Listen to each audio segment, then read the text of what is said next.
Um, okay, nice presentation, Janissa. I congratulate you for the same. Now Thank you, we move ma'am. to the next presenter. Crystal, Shani, are you available? Yes, ma'am. Ma'am, am I audible? Yes, yes, you are audible now. Good. Janisha, you may mute yourself. Yes, ma'am. Shani's topic of presentation is post-colonial reading of Aminata Fauna's ancestor stones. So, Shani, I invite you for presentation. Good evening, everyone. I am Crystal Shani, research scholar from Annivelankani College, Tulyavattam, and my paper titled Postcolonial Reading of Anataphona's Ancestor Stone. So, postcolonialism explores the effect of colonialism on culture and society. It actually the colonizer consider the colonized as the other, and they impose upon the minds of the colonized as they are superior to them in every way. So, as a result, the colonized are greatly influenced by the colonizers and try to adapt their language, clothing, culture, etc. So, Amnata Forna, actually, she is a Scottish born Sierra Leone writer, and her works are set in the background of Sierra Leone Civil War. So, her works investigate the prelude and aftermath of war, memory, betrayal, and foul politics. Her novel, Ancestor Stone, portrays the impact of colonization. So in the novel, there are four major characters, and these four major characters, through their past, reveal how people are affected because of colonization. And this paper uncovers the effect of colonization and how colonized become rootless in their own land. It also explores how the native culture is destroyed and indigenous people are marginalized and considered as uncivilized by the whites. So, it actually, Edward Said's Orientalism plays a major role in post-colonial literature. So, Orientalism is a process by which the Orient is constructed as an exotic other by the European culture and studies. So, the West considered the East as other, and they also state them as savage, uncivilized, and negative. So, Amata Forna actually in a novel Ancestor Stone portrays how the West considered the East. Actually, in the novel, she says that actually the foreign writers, through their writing, they write about Africa as uncivilized and barbaric. Actually, this writer lived in Africa only for a short time, but next they moved to their native land and they write about Africa. So one of the main characters, Mariama, she says that actually when she is a school child, she used to read books written by foreign authors about their country. So in that books, she says that actually these people give a false picture of Africa in their writing. Okay, so she quotes that one book was by a very famous author. This famous man lived in our country for a short time, and then he wrote a story that would make sure nobody ever wanted to come here. So this shows that the colonizers picture the Africa as demonic, and people in Africa are considered as uncivilized by the foreigners. Next is even after colonization, actually the mindset of the people are colonized. Okay, even the colonizers left the country, people are still colonized. The colonizers actually they make the colonized people to accept themselves as low rank when compared to them. They also consider the cultural values of the natives as uncivilized. So actually in the novel, the character Mariamma actually she says that once actually she witnessed a scene. In that scene, a white lady she carries a baby in a pram, and by seeing the white lady, actually two black men they run towards her and they take the pram on their shoulders. Actually this shows that the white black people actually their minds are colonized. Even after colonization, these black people think that the whites are in a superior and they are masters and the blacks are slaves. Actually this shows that the whites are, they even believe that the whites are superior to them. Then she also says about another incident. Actually, the colonizers inflict on the minds of the colonized people that the native culture is demonic. So, one of the main character, Mariamma, when she goes to, actually this character, Mariamma, she studies in a missionary school. So, this school is run by the colonized people. So, the authorities in that school are white nuns. So, this Mariamma, she studies in that particular school, and one day, along with her friend Mary, she goes to shopping. So on her way to the school, her friend Mary suggests Mariama to meet a soothsayer. Actually, these Africans, these people believe in soothsaying also. Actually, they think this is a part of their culture. But by hearing Mary, Mariama says that if the white sister from the school knows this, she will not like this incident. She says that the white sister considered soothsaying as Satan's pastimes, and soothsayers are called as witch doctors and pagan antics. Then racial discrimination, this also plays a major role in post-colonial studies. So racial discrimination has been widespread for many years, and it is one of the major themes in post-colonial discourse. People are also marginalized based on color, and Europeans constantly emphasize their superiority over dark-skinned people. So when Mariamma, after her schooling, she goes to United States to do her higher studies. There she begins a victim of racial discrimination.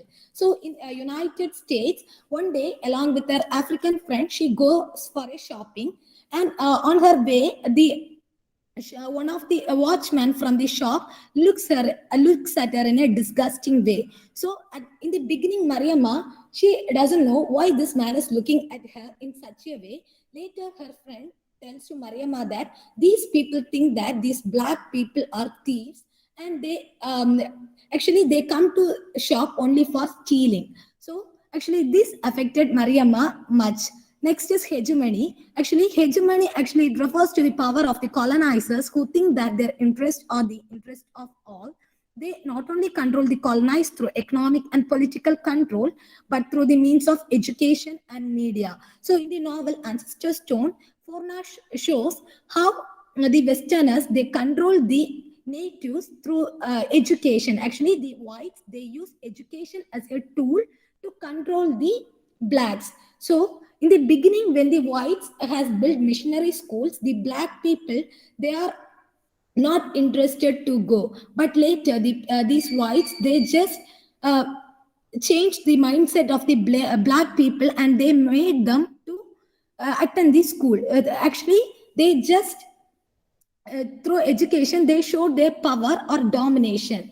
Next is these natives are greatly influenced by the Africans, and they start to mimic them. So mimicry is also an impact of colonization, and it refers to the process in which the colonized adapt the culture of the colonizer. So Africans consider the whites as superior, and they start to imitate them. So this character, Mariamma, she says that when she studies in her school, she just imitate everything what the white sister is doing. She imitate the way in which they are walking. She used to imitate the way in which they eat, and she used to watch and copy everything, because these people think that these white people have come to Africa in order to civilize them and in order to uplift their life. Next is subaltern. Actually, in post-colonial studies, subaltern plays a major role, and it focuses on the voice of the subaltern in rebellion against the colonizer. So it is the means the lower or colonized classes who has little access to express themselves. So in Forna, actually in her novel, she shows how the people are oppressed by the whites. Actually, these black people, even though when they try to emancipate from their situation, these white people, they actually suppress them. She tells about a character, Osman. Actually, this man, he never liked the whites, so he always tried to go against the white. But at one point, these whites somehow suppressed him and made him to leave the country. So this shows that the condition of the natives, and they are voiceless, and when they fight for their rights, they are oppressed by the colonizers. Thus a struggle in their own land. Thus this paper gives a clear picture of effect of colonization, how the colonized become rootless in their own land. It also displays how the minds of the people are colonized, and also explores how the native culture is destroyed and indigenous people are marginalized and considered as uncivilized by the whites. Thank you, ma'am. Thank you, Crystal, for presenting a thorough researched, you can say, paper over the topic. And of course, we all understand that, you can say, Edward Said's ideas, that we have seen that how, you can say, this Orientalism, you can say, has come to a picture. And of course, it is the time when we read all these critics. It is the time to, you can say, go with the, you can say, deconstructive readings of the text. So of course, that we see, and this is actually, even after 50, maybe in some of the country it is about after 60, 70, 100 years, 150 or 200 years, that we are talking, just a second please, that we are talking about, you can say, that this how these ideologies, they are still present in our minds, how this colonial ideology, it is implicit in the minds of the individuals, and till the time our mind will not be free, it comes to everything, whether it is about the thought process or it is about our lifestyle, we will not be able to come out of this colonization. Okay, so you have made a nice presentation, and I congratulate you for the same. Thank you, uh, ma'am. Thank you. Anybody would like to say anything?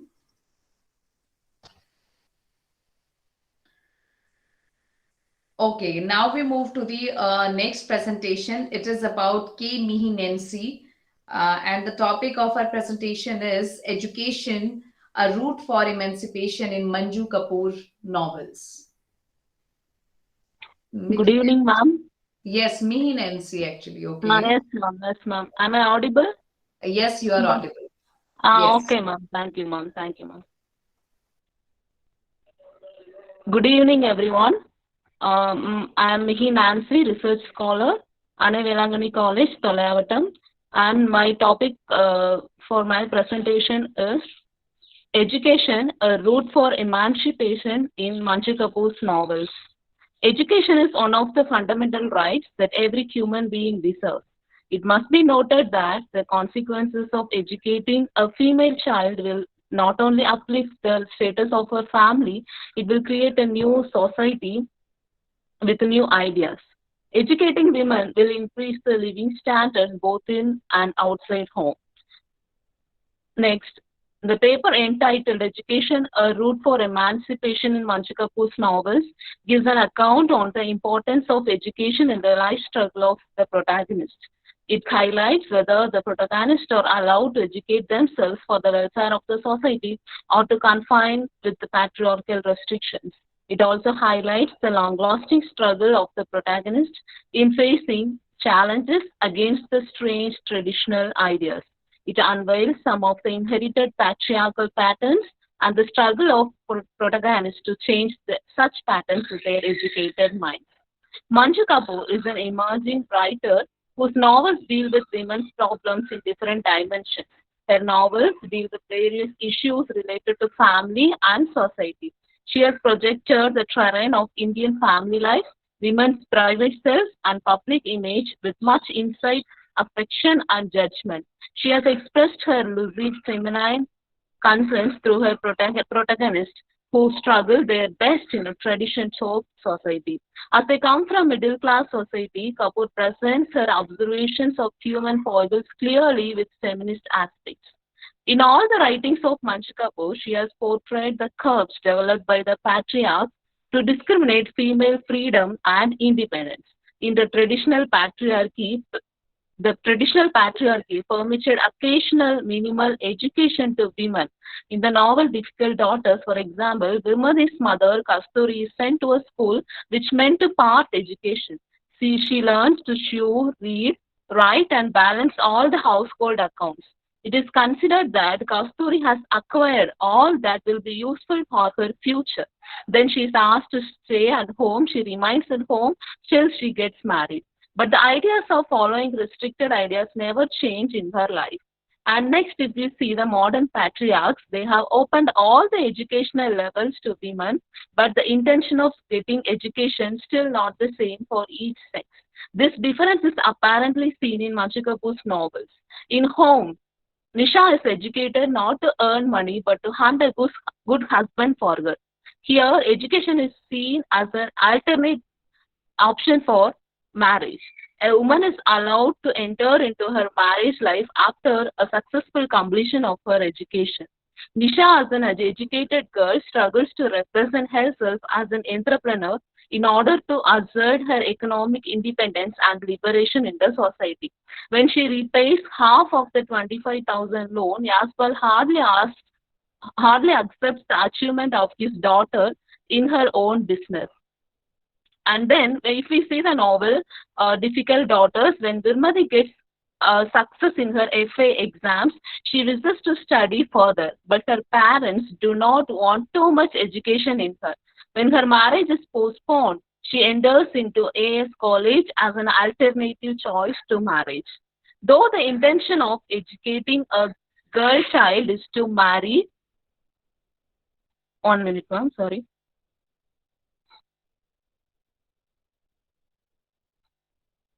Though the intention of educating a girl child is to marry off to good husband, the educated mind of the female characters is not ready to accept the reality.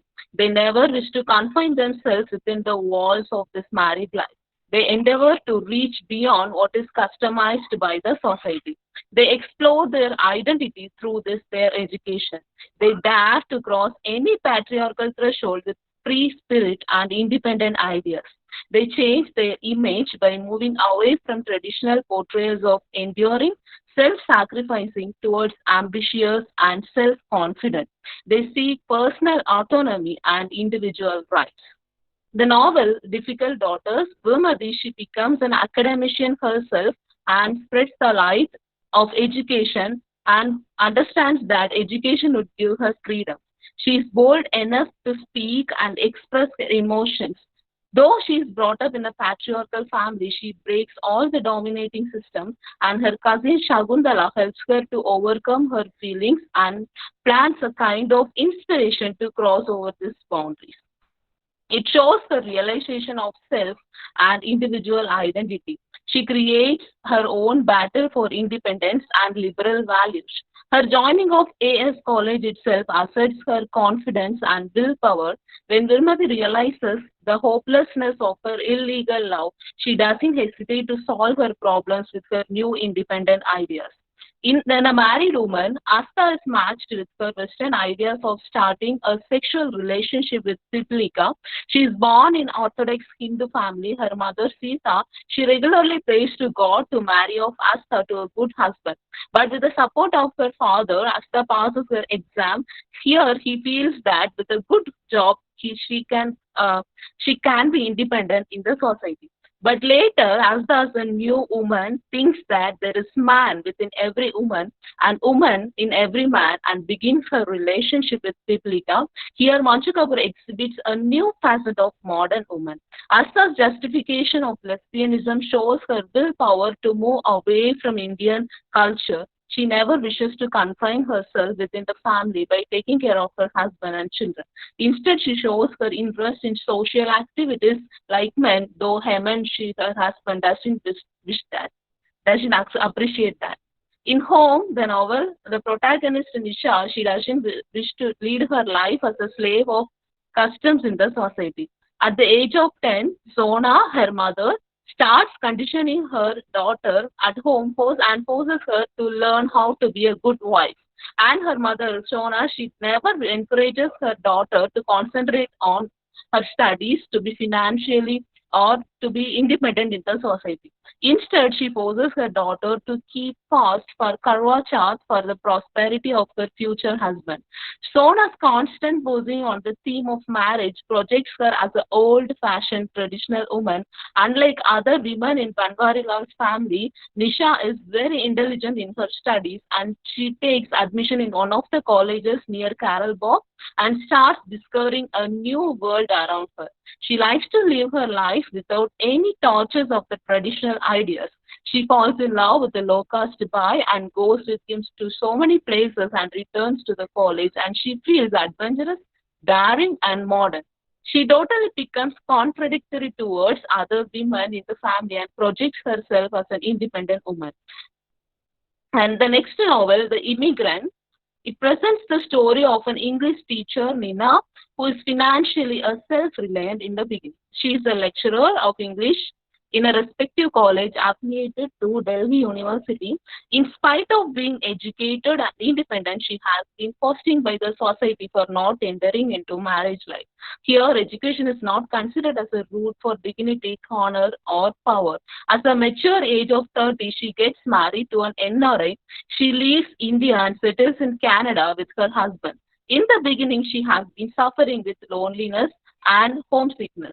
Though she is grown as a typical Indian woman before her marriage, she never feels guilty to have sexual relationship with a man called Anchan.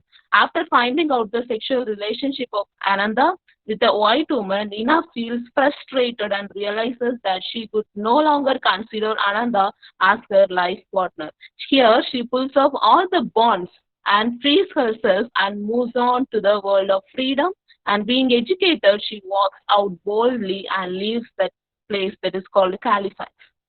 To conclude, the novels of Manju Kapoor, as we see, deal with the purpose of educating a girl both in traditional and modern times. Here, Kapoor describes her educated female characters and their revolt against the deep-rooted family values, the institution of marriage, dignity of women, and age-old traditional bondages. Though the intention of educating a female child is an alternate option for marriage, the educated protagonists dare to create a new space for themselves. By having their education as a tool, they are bold enough to cross the age-old restrictions. Thus, Kapoor has achieved a great success in portraying her educated female protagonist. Thank you, ma'am. Thank you, Nancy. And in a way, like you have compiled all the novels written by Manju Kapoor, which becomes so difficult to, compile in a paper. And of course, we all know about Manju Kapoor and how she has projected about the new women of, you can say, Indian society, where she talks about, you can say, self-determination, identity, education, financial independence, and specifically, if I can recall one of her interviews, then she has said that how literature, it can be called as mirror of society, and she calls herself as a writer who is, talking about this mirror of society. So, of course, we need to become receptive to the, you can say, ways, to the lifestyle, to, you can say, existence, or you can say the new women, that is emerging up. And of course, that balances the society somewhere. Okay, so it has been the center of, you can say, Nancy's paper. Anybody would like to say anything? Angel Mary wants to say something, I think. No, ma'am, no. Next, I'm going to present the paper, ma'am. You want to present. Yes. Okay. Thank you. Okay, Nancy, I congratulate you for the presentation. Thank you, now ma'am. I invite Angel Mary, a research scholar from the department. The topic of her presentation is a psychological expansion of I, My, Zing, and Amazing Amy in Gillian Flynn's Gone Girl. So, Mary, I request you to be please brief about your presentation. Definitely, ma'am. Definitely. Thank you so much, ma'am. And good evening to all. So, my topic is a psychological expansion of I, My, Sing, and Amazing Amy in Gillian Flynn's Gone Girl. It's a famous novel we all know. The title of the article imparts the gist of an intense study, which is the psychological analysis of the villainous female in Gillian Flynn's novel Gone Girl. We know that. The phrase I, My, Sing, I don't know how many of you are familiar with that, but it's a word play and it relates to the self-centeredness, which means of Amy, which prompts her to even commit murder for attaining her self-centered needs. It also points to Amazing Amy, another term, the fictional alter ego of a protagonist who influences and affects her psyche with so much intensity. Flynn has done wonders with words by bringing to life this versatile dark beauty. Gone Girl is a psychological thriller, immensely dark and deeply intelligent. It's a book about how well a person can truly know another and play well to completely destroy the other. The work is structured like a conventional thriller. The plot gradually progresses into the fascinating portrait of an averaging mismatched relationship. So actually, we have two characters. Many characters are there, but we are thinking about two characters. Of focusing of two characters, Nick and Amy, appear to be happily married at the first. Amy disappears on the fifth wedding anniversary unexpectedly. From there, the psychology actually started with. Nick becomes a primary suspect of her disappearance. That's quite natural. Amy's diary entries and certain doubts occur seems to place Nick as the culprit responsible for the wife's mysterious disappearance. However, the second half of the novel reveals that it was just an elaborate ruse constructed by Amy to get a revenge on Nick for cheating on her.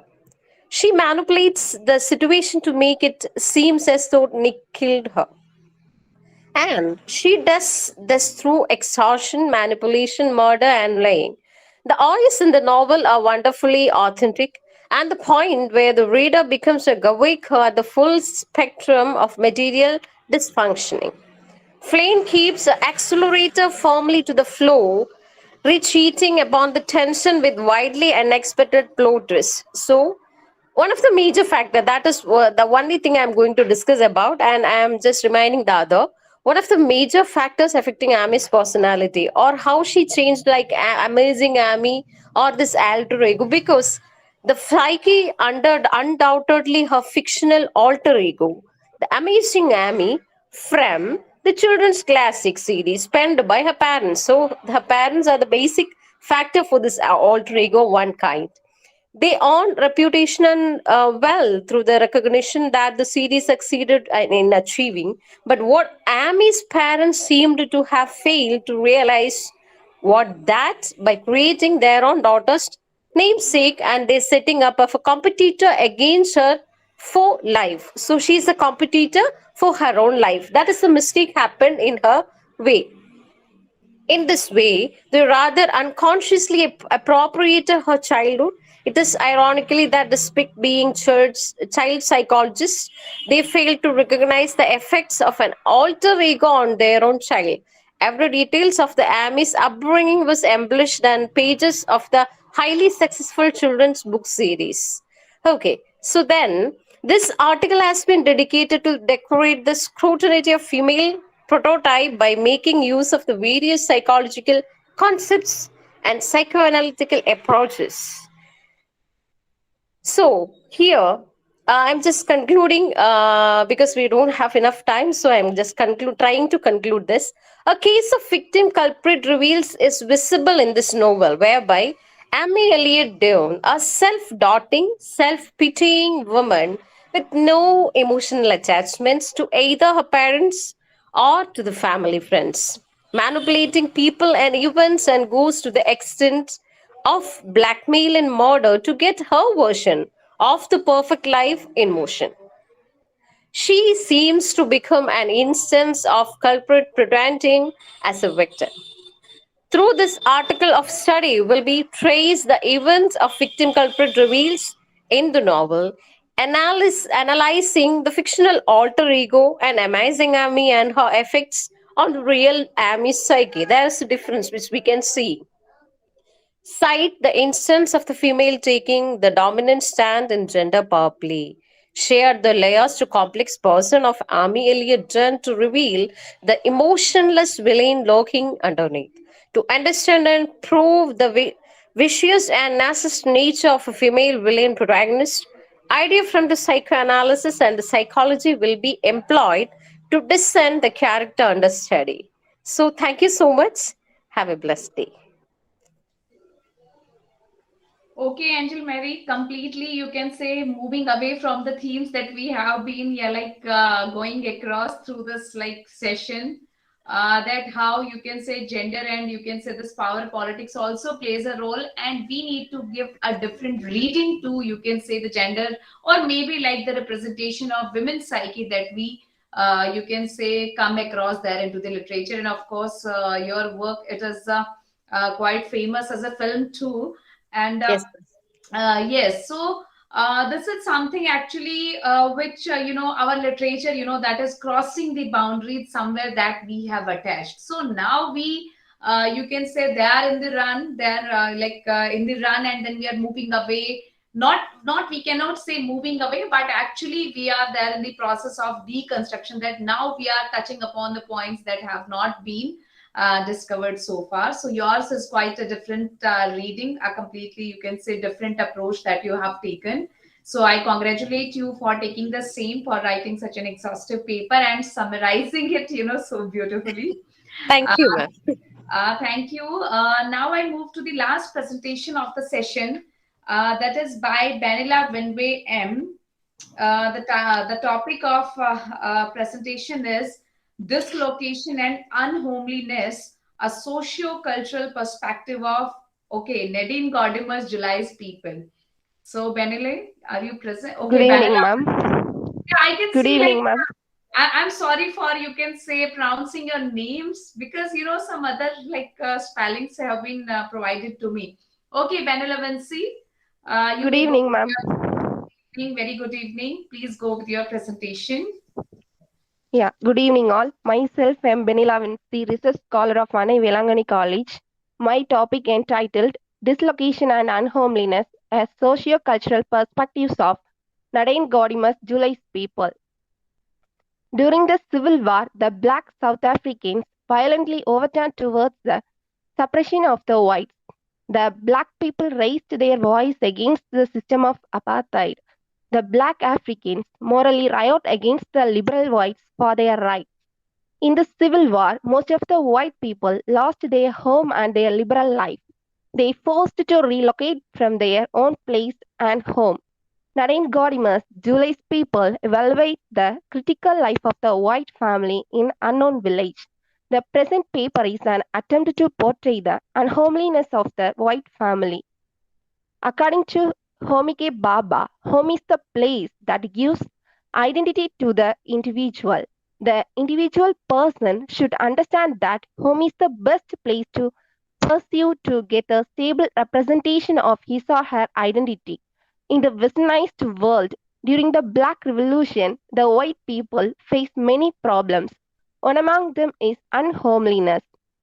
Home is the place to sense the individual identity. If a man is separated from his surroundings and his global city, he is forced to elevate from his own identity. Most of the post-colonial writings focuses on the ideas of unhomeliness and alienation. The German word unheimlich means unhomely. It is opposite to the word heimlich, which means homely. In his The Location of Culture, Homike Baba examines the place between homely and unhomely. He evokes that homelessness is real as well as metaphorical. According to Baba, culture is the main aspect of dislocation. He points out that the person who is dislocated from his own place has dual nature and culture. The dislocated people always struggle in between their original and adapted culture. The concept of Baba's homeliness is connected with original culture and native identity of a person. Unhomeliness is related with adapted culture and belongingness of the dislocated person. In The Location of Culture, Baba evocates that self and the identity are mysterious one. Baba believes that identities of black and whites are evasive. In this novel, Nadine Gordimer portrays the concept of unhomeliness through the belongingness of Maureen about her past cosmopolitan life. The novel is a depiction of the life of a white family in an African dwelling. The Black Revolution replaces the power of a white family. Maureen and Bam's family compulsorily replaced from their city for their survival. The white family reluctantly dislocated from their city to an unknown African dwelling. The family lost their shelter and their luxurious life, which reveals through the view of Maureen. In July's People, two major characters, Bam and his wife Maureen, are dislocated from their own home and forced to live with their servant, July's geographical area. In July's village, the total family of Maureen struggle to survive with the lack of facility. The hut in which Maureen and Bam stay is totally contrast to their luxury city home. In that mud-thatched hut, Maureen notices that the tail of an animal and a rodent skull. Maureen is totally displaced from her modern locality. The residence which is given for her family in July's village disturbs her culturally. She feels she is elevated from her own identity, which leads her to feel unhomely. Atmosphere. Maureen is completely distressed by her present environment. She is unsatisfied with the arrangements of the mud-thatched hut. She shows her anger towards Bam for his distressed position of them. She thinks that in an unknown African dwelling, her husband don't have any patriarchal authority. She horrified with the lifestyle of the African people. There is no proper toilets and insanitary in the strange area. There were no windows in the mud walls to open wide and let out the sour smell. In the horrified situation, Maureen thinks about her city home. In the city home, Bam and Maureen, which were owned, a 7-roomed house and a swimming pool. In the home, there are many helpers to work. They often went for hunting trips with their Becky. They entertained their friends with the weekend parties. In their city home, they led a luxury middle class life of a white South African. But in conflict, in an African village, there is no proper electricity and water. Maureen is afraid of the contaminated environment of an uncivilized area. Maureen embraces with her disturbed feeling for staying unstructured and uncivilized atmosphere. Maureen thinks about her safety in the city house. In their strong structured concrete city home, they had protected atmosphere. Their city home is very hygienic and secure. In an African settlement, the Bam's family has bitter experience both physically and culturally. The family's dislocation is aptly fit with Baba's theory of unholiness. They have lost everything, nothing for their own. Even they are not in their own home, and they belong to primitive house of blacks. The evocative desire of the Bam and Maureen is constantly repeating for their private space. Nadine Godimer's images the difference between the lives of the white settler and the blacks, which is revealed through the words of July. We can understand this following sentences how that the what in Maureen and her family face a good and good geographical atmosphere in South Africa, and now how they are suffering in an African dwelling. A room to sleep in, another room to eat in, another room to sit in, a room with books, a room with how many books? Hundreds, I think, and hot water, the room for bathing, wash your clothes. There was a machine in some other room for that. In an apartheid system, white facts are opposed to the black socio-cultural system. Bam and Maureen are cultured couples, but in their present place of inhabitation, they both are in a lesser position in their present situation. Maureen lost her position as a mother and wife. Her precious role of a lovable mother and wife is irretrievable one, because she no longer bothers about her husband and children. She often thinks about their past life in the city. She hesitates the duties and the status of the African women.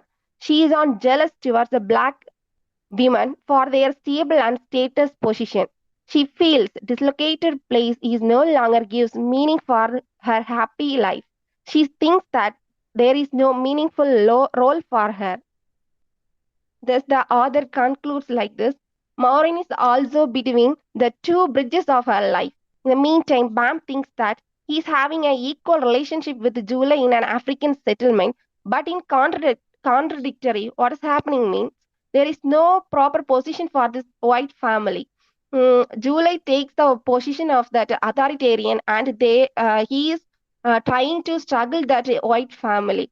So, at the end of the novel, what happened means, for the sake of her own survival, Maureen leaves her family in an African dwelling. She elevated from this dwelling to another one safe place. Thank you, ma'am. Thank you, Vinci. You have rightly pointed out how Nadine Gordimer's writing, they have become quite famous, and they are, you can say, meant for their humanity, specifically use of their humanity that she has presented. And of course, we all know about this July's people, where it has been well presented that what kind of, you can say, society it can be if we live in this, you can say, if we go with the, you can say, this racial discrimination. So you have presented well, so I congratulate you for the same. uh, I think presentations are over, because in my schedule I have only 8 presentations for this session. Can the coordinator tell me? Yes, ma'am. All the presentations are over. Okay, thank you, Dr. John. So, with the conclusion, I can say this particular session, although I could not be part of the whole program, as you can say, one webinar is going on in my own department on translation. So it was there. But what I can see, from this particular session only when I have joined,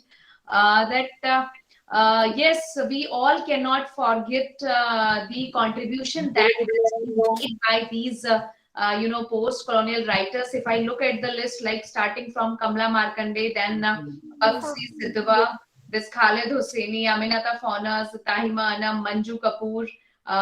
Of course, slightly different theme has been of Gillian Flynn's Gone Girl, but the researchers has well connected with the post-colonial studies. And then, of course, it ends with Nadine Gordimer. So we all know about these writers and how they have enriched our, you can say, whole arena of diasporic writings, and specifically the theoretical contributions that have been made by Ain Césaire, Frantz Fanon, Homi Bhabha, Edward Said. So Salman Rushdie, we can also say those. So this is, you can say, the rich area. And when all the countries, you can say, which have been the colonies, which are independent now from many of the years, how still they are not able to come out the colonial ideologies. And not only from colonial ideologies, along with globalization, there are various issues related to identity, exile, alienation, and marginalization. Then cultural flux, you can say, diasporic, you can say, the trauma that comes at the center. Okay, so I'm very much congratulating Department of Research Department of English and this Anil Velinkani College, and I would like to congratulate head first, because I think all the research scholar, they have been from the department, and I could see that they have thoroughly researched over the papers, which they have presented. So I would like to congratulate the head, specifically all the faculty of the department and the organizers of this particular conference. Thank you, and thank you, Dr. Rezin, for inviting me to this academic feast. And I can see the level of the presentation just in like 1 hour, that how you people are holding it for 2-3 days, and the quality of papers, that are presented over here. So thank you, everyone. Thank you, Dr. Joan. Thank you, Dr. Rezin. Thank you, Renu Yadav ma'am. You have really chaired the session. Of course, it is a quite lengthy session, but still you maintained your temper and temperament to have the session wonderfully wound up. We are happy, and let the intellectual sharings continue tomorrow. Thank you, ma'am. Have a great evening. Yeah, thank you. So to the listeners, we would like to inform you the session continues tomorrow, also the third day of the conference, and we will have 2 sessions and 3 paper presentations, like technical sessions, and 1 additional session is also there in case your friends would like to share their views on different topics or areas of post-colonialism. You can invite them. It will be a great opportunity for them to share and get the ideas from different people, different scholars, different intellects. I would like to offer my apology, because we are holding an international webinar seminar for 2 days, and tomorrow it is our valedictory. So hopefully we will be, you can say, happy and honored to join your next event, because I can see this Cape Comorin Trust, you can say it is quite active in holding these seminars. So definitely we will join your next program. And if we will have some time, like in the after our validity, then definitely we would like to join your program. Thank you. Yeah,